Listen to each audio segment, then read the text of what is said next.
हर साल 15 जनवरी को भारतीय सेना दिवस मनाया जाता है।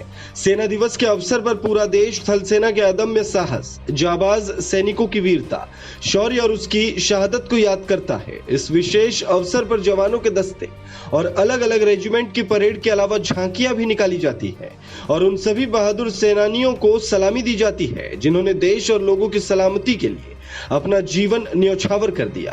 15 जनवरी को ही यह दिवस मनाए जाने का विशेष कारण यही है कि आज ही के दिन वर्ष 1949 में लेफ्टिनेंट जनरल के.एम. करियप्पा भारतीय सेना के पहले कमांडर इन चीफ बने थे। उन्होंने 15 जनवरी 1949 को ब्रिटिश जनरल फ्रांसिस बूचर से भारतीय सेना की कमान संभाली थी।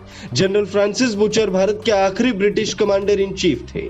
देश की आजादी के बाद भारतीय सेना 5 बड़े युद्ध लड़ चुकी है, जिनमें 4 पाकिस्तान के खिलाफ और 1 चीन के साथ लड़ा था।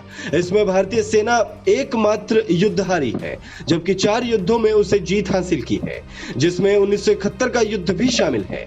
इस युद्ध में भारतीय सेना ने पाकिस्तान को करारी शिकस्त दी थी। 13 दिन तक चले उस युद्ध के बाद ही पाकिस्तान के टुकड़े कर बांग्लादेश का जन्म हुआ था और पाकिस्तानी जनरल नियाजी के साथ 90,000 पाक सैनिकों ने जाबाज भारतीय सेना के समक्ष हथियार डाल दिए थे। मई से जुलाई 1999 तक चले कारगिल युद्ध में तो भारतीय सेना ने पाकिस्तान को छठी का दूध याद दिला दिया था। बता दें कि भारतीय थल सेना का गठन ईस्ट इंडिया कंपनी की सैन्य टुकड़ी के रूप में कोलकाता में 1776 में हुआ था, जो बाद में ब्रिटिश भारतीय सेना बनी और देश की आजादी के बाद इसे भारतीय थल सेना नाम दिया गया। भारतीय सेना की 53 छावनियां और 9 आर्मी बेस हैं और चीन और अमेरिका के साथ भारतीय सेना दुनिया की 3 सबसे बड़ी सेनाओं में शामिल है।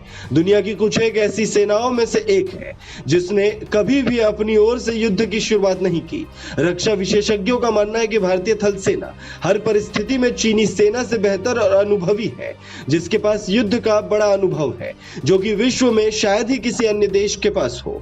भले ही चीन के पास भारत से ज्यादा बड़ी सेना और सैन्य साजो सामान है, लेकिन आज के परिप्रेक्ष्य में दुनिया में किसी के लिए भी इस तथ्य को नजरअंदाज करना संभव नहीं है कि भारत की सेना को अब धरती पर दुनिया की सबसे खतरनाक सेना माना जाता है और सेना के विभिन्न अंगों के पास ऐसे ऐसे खतरनाक हथियार हैं जो चीनी सेना के पास भी नहीं है। भारतीय सेना के ध्वज का बैकग्राउंड लाल रंग का है। ऊपर बाईं ओर तिरंगा झंडा, दाईं ओर भारत का राष्ट्रीय चिन्ह और तलवार है। इस खबर में फिलहाल इतना ही।